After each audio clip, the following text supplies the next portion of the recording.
With the yellow and blue pom-pom plague rustling through the stands and reaching epidemic proportions in the Coliseum, once hypercritical Ram rooters are now bona fide die-hard believers. Los Angeles coach Ray Malavasi would certainly enjoy tracing Denver coach Red Miller's path of last year by being the only other rookie head coach to guide his team to a Super Bowl berth. Ram quarterback Pat Hayden, considered one of the most intelligent in the league, will need more than boundless wisdom to overcome the likes of the Dallas defensive front. At only 5 feet 11, Hayden may find it difficult in spotting his receivers with the 6'9" too-tall Jones towering over him throughout the game. Cool Tom Landry of Dallas treats this all-important NFC championship game not as a panic-filled winner-take-all battle royale. Rather, the cerebral Cowboy considers it as a mission or assignment, which he has undertaken many times before, inevitably ending in a Dallas job well done.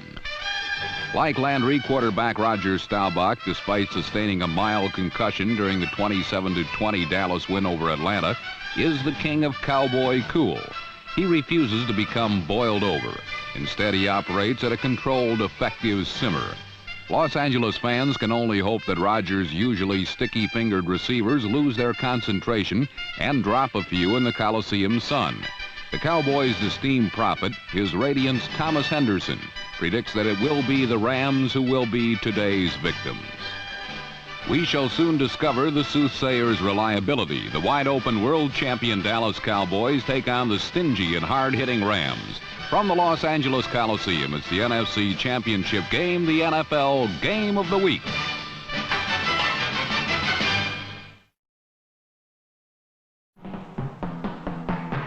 If anyone in the realm of pro football thinkers was wondering if Staubach's concussion suffered the previous week would render him squeamish or protective, Roger cleared up any misconception on Dallas's third play of the game.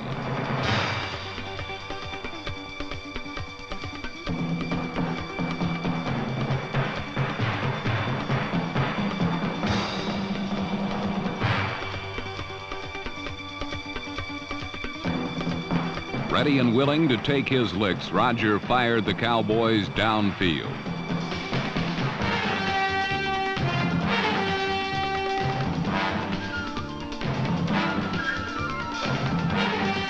Ruling that Drew Pearson only had 1 foot in bounds, the reception was called incomplete. Although Pearson saw it a bit differently, the drive was stalled. Hayden called on number 22, John Cappelletti, Penn State's Heisman Trophy winner, to get the Rams started.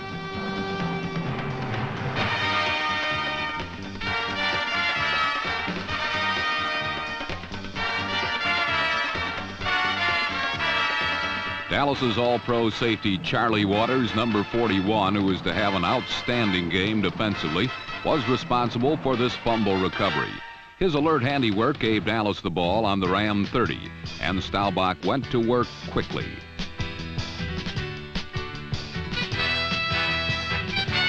His pinball completion deserves a second look, which reveals that the ball bounced directly off the chest of intended receiver Drew Pearson into the arms of Tony Dorsett. Unfortunately for Dallas, this bit of good fortune was to be transformed into hard luck in the Ram end zone.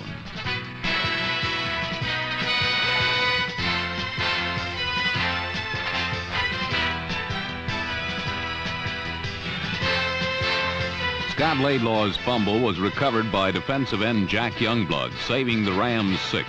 But another look through the lens of a super slow camera shows how 3 Cowboys failed to recover the ball before Captain Jack saved the day for Los Angeles.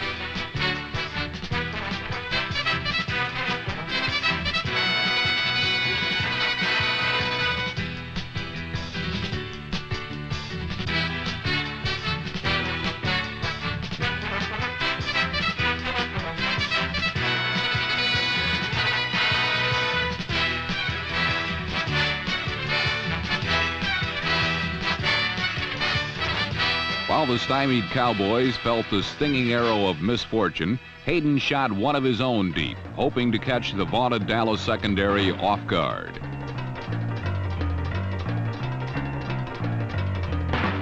Cowboy co-captain Randy Hughes was wide awake enough, and Hayden was halted. In fact, both teams found scoring most difficult in the first half. One reason for the pair of goose eggs was a rash of almosts and not quites suffered by Ram and Cowboy alike.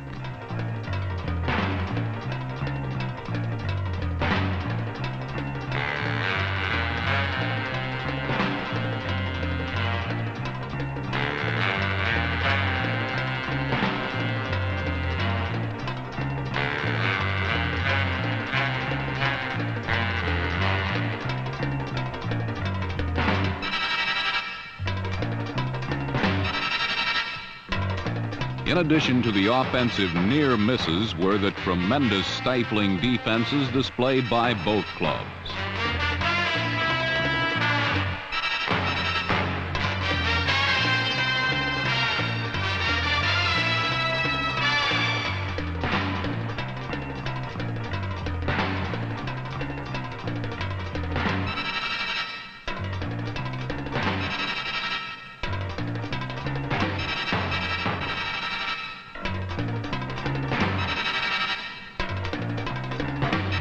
Number 79, Harvey Martin, co-MVP in last year's Super Bowl, is a great deal to contend with, and perhaps the meanest of the mean was Martin.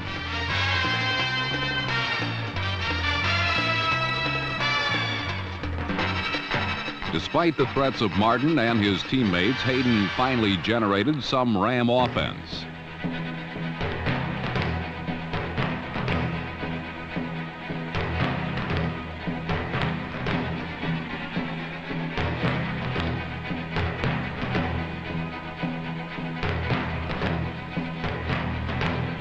The Rhodes Scholars' sizable scramble was followed 2 plays later by a successful crossing pattern completion over the middle to Ron Jesse, number 81.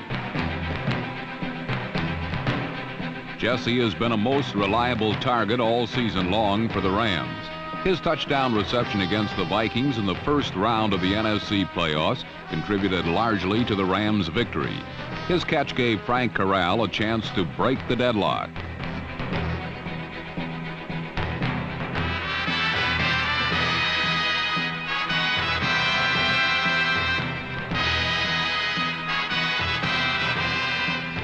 Corral, who had been wide right on an earlier chance, was off to the left by a little more than a foot. At the end of a scoreless 30 minutes, one had to wonder if any team would crack through. One such individual was Dallas speed marvel Tony Dorsett, who wondered if he would be the one to penetrate the end zone first. He wouldn't have long to ponder the mystery. Beginning the second half, Staubach came out firing.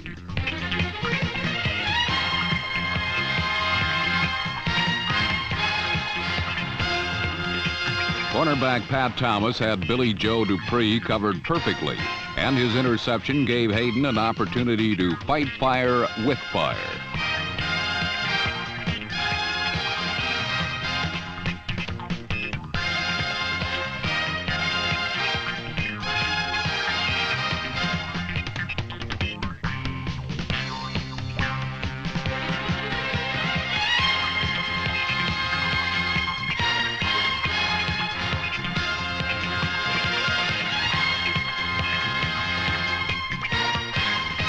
Charlie Waters' interception put the Rams in hot water, as this time Rodgers' Raiders were now ready to take advantage.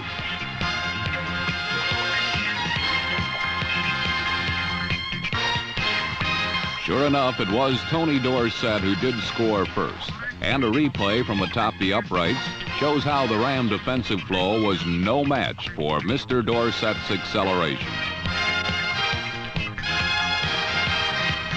After 36 minutes of scoreless football, Dallas had finally broken through. Based on the defensive nature of the game thus far, the Coliseum crowd had to wonder if the lone Dallas touchdown might just be enough of a winning margin to defeat their Rams.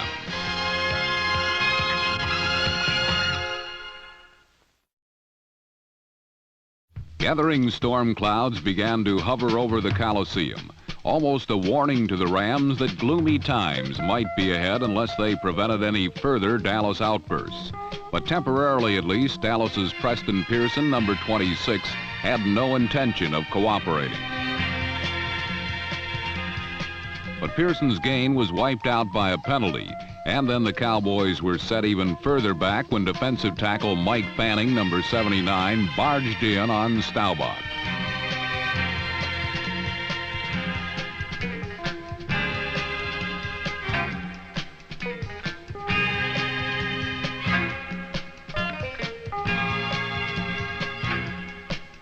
Once again, the Ram defense had held. Now with Dallas punting deep in their own territory, L.A. was almost assured of getting good field position. Then number 20, Jackie Wallace, the NFC's leading punt returner, turned that probability into a lead pipe cinch.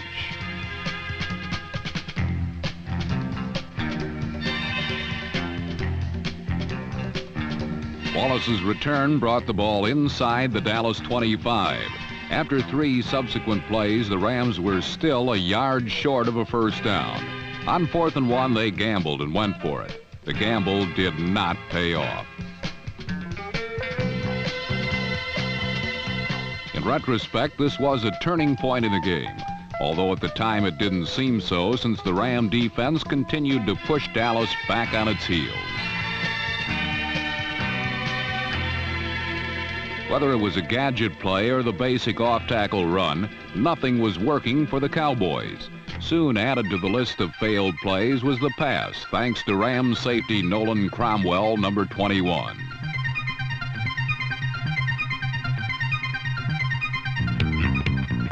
Cromwell's interception seemed to pump some life into the Ram offense as they logged a quick first down after the turnover. But soon after, an old nemesis appeared, Charlie Waters. And in almost a replay of his previous heist, Waters stole this one and ran it all the way back to the Ram 20.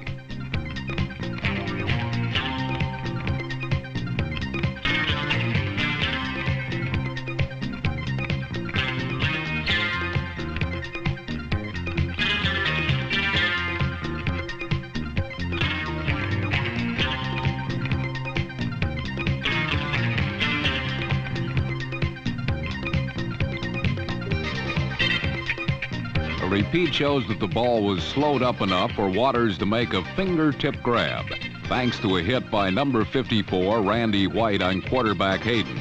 For the next 30 yards, it was a clear path for Waters until Ram pursuit finally caught up.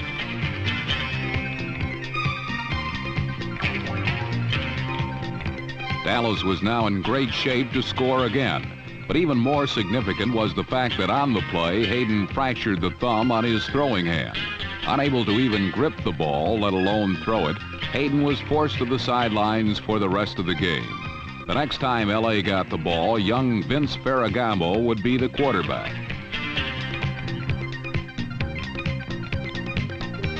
But the immediate problem at hand was the Dallas offense. And that problem quickly became a crisis when Preston Pearson's reception brought the ball down inside the 5.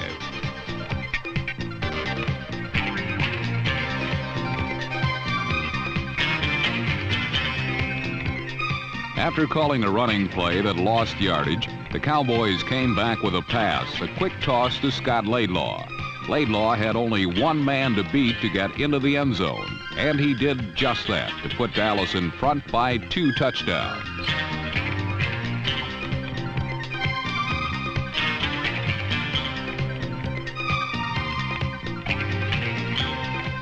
Laidlaw's 3rd touchdown of the playoffs made it 14-0 Cowboys early in the 4th quarter. The situation was now becoming grave for the Angelinos, and matters weren't helped any when on their next series, new quarterback Ferragamo became the victim of some... Without the ones like you working tirelessly to keep things running, everything would suddenly stop. No matter your industry, Grainger's here for you with professional-grade supplies. Call, click Grainger.com, or just stop by. Grainger, for the ones who get it done. Some dropped passes. The Rams could do nothing in their first 2 possessions with Ferragamo at the controls. But on their 3rd try, they pulled off their biggest play of the game. A 65-yarder to wide receiver Willie Miller, number 82.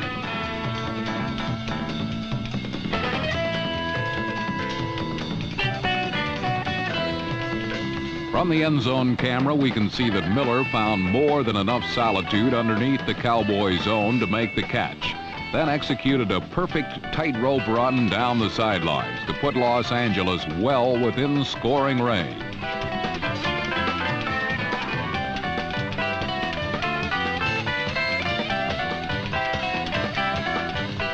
Then the Rams committed yet another costly mistake when Cullen Bryant fumbled the ball away into the arms of Harvey Martin. This fifth Ram turnover was a backbreaker, seemingly taking all the air out of Los Angeles's balloon. The Rams could only hope their defense would force a Cowboy miscue, but they couldn't. In fact, they were immediately victimized by Tony Dorsett, who broke off Dallas's longest play of the game, a 53-yarder.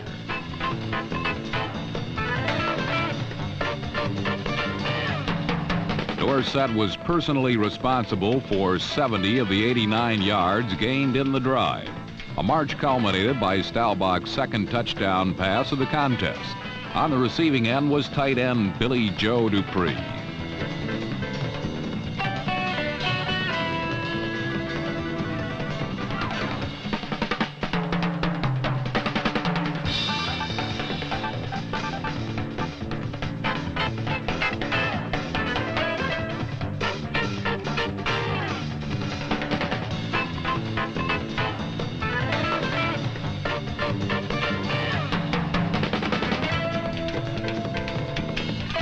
Dallas just about put the game in the freezer with this score.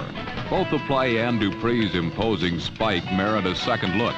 Staubach ran a play fake to his back, sending most of the Ram defenders to the left. Dupree ran a crossing pattern to the other side where he was quite alone for the catch.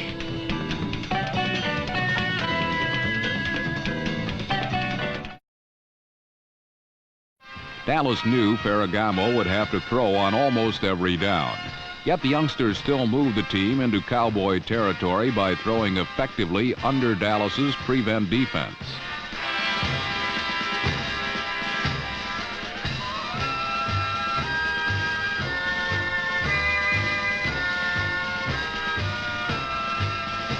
But in the end, even this would not succeed. In a play that seemed to capsulize the story of the game, loquacious Cowboy linebacker Thomas Henderson, number 56, made the fourth Dallas interception, then ran it back 68 yards for a salt in the wound touchdown.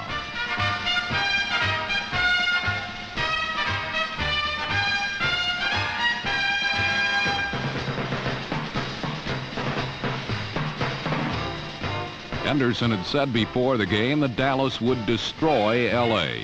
This bulletin board statement undoubtedly fired up the Rams, but apparently not enough to make Hollywood Henderson eat his words. Henderson had the second to last laugh.